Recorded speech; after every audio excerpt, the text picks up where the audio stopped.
Baiklah, sekarang ni saya akan buatkan menu yang kedua, iaitu kita punya pucuk ubi masak lemak. Ini memang resepi klasik, resepi original masak lemak yang saya akan tunjuk kepada anda. Inilah dia bahan-bahan yang paling diperlukan untuk buat masak lemak. Kadang-kadang tu ada orang campur bawang putih lah, ikan bilis lah, apa itu semua untuk bagi rasa lebih sedap. Tapi tak ada masalah pun sebenarnya. Tak ada betul, tak ada salah. Lain orang, lain cara dia. Sebab walaupun dalam satu negeri, tapi lain-lain daerah tu lain-lain flavor ataupun lain-lain bahan perasa yang dipakai kan.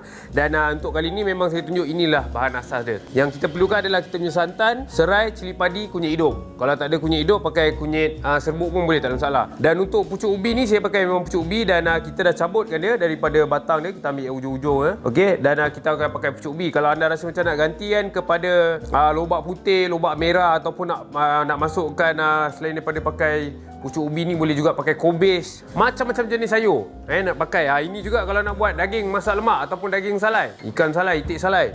Inilah cara dia. Ini je untuk buat masak lemak daging salai ataupun jenis-jenis lain masak lemak lah. Dan sekarang ni apa saya akan buat adalah kita akan panaskan kita punya kuali. Okey, jadi saya akan masukkan air. Kita akan terus masukkan air dulu. Biasanya kadang-kadang kalau masukkan santan tak boleh pula sebab santan sikit je. Jadi kita masukkan air dahulu. Agak-agak lebih kurang dalam, kalau santan 1 cawan, air lebih kurang dalam 2 cawan lah.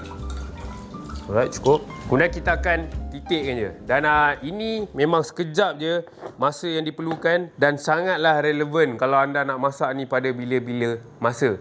Maksudnya kalau rasa macam balik rumah mak mertua, tiba-tiba dia cakap, masak-masak jap, masak. Masaklah apa-apa yang boleh masak. Inilah masa dia. Tunjukkan je cara nak buat masak lemak. Memang confirm jadi. Mustahil tak jadi. Yang penting anda tengok ini je bahan yang kita perlukan. Alright, jadi untuk kita punya serai macam biasa, saya akan titikkan. Kita ketuk dia sampai hancur. Kemudian kita masukkan terus dalam air. Kita masukkan terus dalam tu. Seterusnya kita akan masukkan juga cili padi. Cili padi ni pun kita akan titikkan saja. Maksudnya titik itu adalah kita akan picit dia, bagi dia pecah. Itu cara paling senang lah. Dan juga orang kata menjimatkan masa. Dan dalam masa yang sama, dia akan memberikan rasa pedas tu. Kalau tak ada, sebenarnya kisar pun boleh. Kalau anda rasa macam nak kisar semua sekali, itu pun paling senang. Kisar semua sekali, masukkan air, masukkan bahan yang dah dikisar tu, bagi dia didih. Siap. Paling mudah. Alright, jadi cili padi kita tekan sikit. Sebab kalau masak lemak ni, kalau dia tak pedas, dia tak jadi. Dia punya rasa tu biasa sangat. Jadi kita masukkan cili padi sikit. Seterusnya, saya akan masukkan kita punya kunyit hidup. Okay. Saya rasa kita pakai lebih kurang dalam ni dalam 1 inci 1 inci lebih. Kita pakai kunyit hidup ni. Sama cara dia macam kita pakai untuk halia. Pastikan kita buang kulit dia dahulu. Kikis je. Kikis je. Dan bila untuk pilih, kalau rasa macam nak belajar untuk pilih kita punya kunyit hidup ni, pastikan bila kita pilih tu dia tak berair dan dia masih lagi padat. Maksudnya dia bukannya bila kita tekan dia berair. Bila berair tu maksudnya jangan pakai dah. Itu dah tak ada rasa dan tak ada warna. Kalau nak ambil yang betul-betul keras, yang segar punya. Itu yang akan buatkan dia ada rasa dan juga dia ada warna. Itu yang buatkan dia rasa lebih sedap.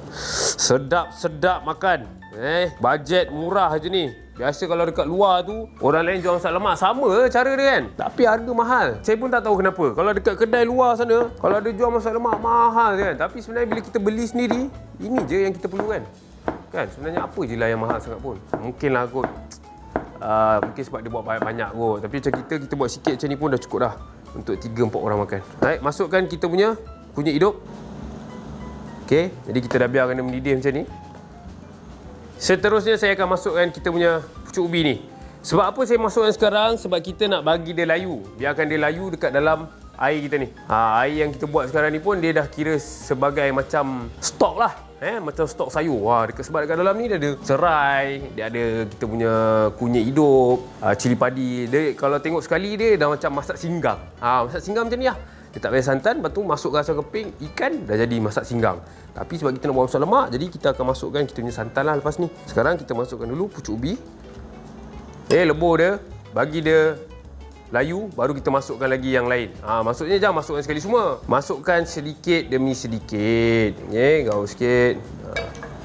Balikkan dia. Sebab apa dalam masa yang sama, sebab apa saya rebus dia dahulu, maksudnya kita celur dia dengan air panas macam ni. Sebab saya nak biarkan sayur ni lembut, baru kita akan masukkan santan. Sebab kadang-kadang sayur ni kalau kita rebus dia tak cukup waktu, dia liat.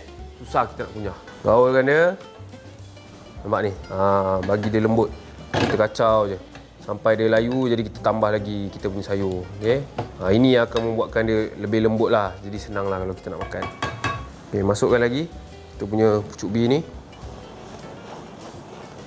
Habiskan. Terbalik-terbalikkan sikit. Bagi dia betul-betul lembut. Dan saya akan biarkan dia lah. Biarkan dia dekat dalam air yang panas ni. Lebih kurang dalam 3 minit. Kemudian nanti kita akan masukkan santan.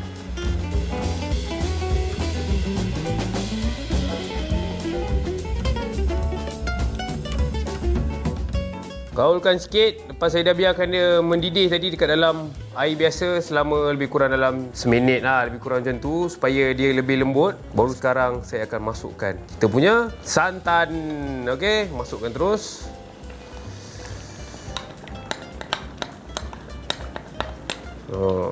Dan sekarang kita kacau. Bagi dia sebati. Untuk api ni kalau boleh bila dah masukkan santan tu pastikan api kita ni diperlahankan. Jangan buat terlampau kuat sangat. Okey, gaul sikit dan sekarang jangan lupa garam. Jadi bila dah masukkan santan ni tak perlukan masa yang lama sangat. Yang penting kita kena masukkan garam cepat.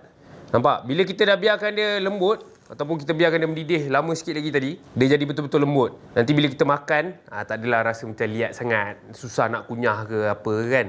Kadang-kadang ada orang macam dia masukkan semua sekali, lepas tu dia masukkan santan, dia terus tutup api. Boleh juga, tapi itulah. Kadang-kadang sayur yang lembut macam ni, dia nak kena rebus lama sikit sebab dia ada serat. Pucuk ubi ni dia ada serat-serat dia yang mungkin akan senang sangkut sela gigi kalau kita tak rebus dia betul-betul.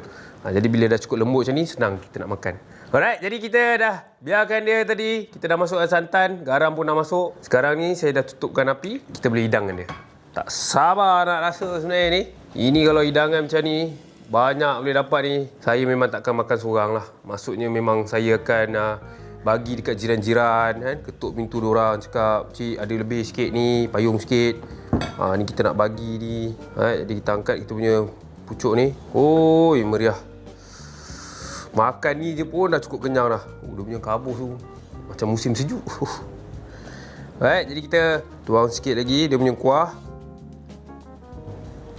Kalau kat kedai memang biasa lah ni. Kita akan nampak orang jual berniaga macam ni. Dan kalau anda nak tambah lagi, boleh tambahkan juga sedikit labu pun boleh. Bagi dia rebus sikit. Masukkan labu pun cantik juga. Adalah sedikit sayur ataupun nak masukkan lobak merah pun okey.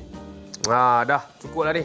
Kalau nak hidang semua penuh melempah-lempah nanti dalam mangkuk tu kan. Jadi dah ada baki. Dalam ni je dah boleh makan 3 orang. Dalam periuk boleh makan lagi 2 orang. Semuanya dalam 5 ke 6 orang punya makanan yang boleh makan. Jadi dah pun siap kita punya hidangan kedua. Yang begitu senang saya masak menggunakan hanya 4 bahan. Dah jadi satu hidangan sedap.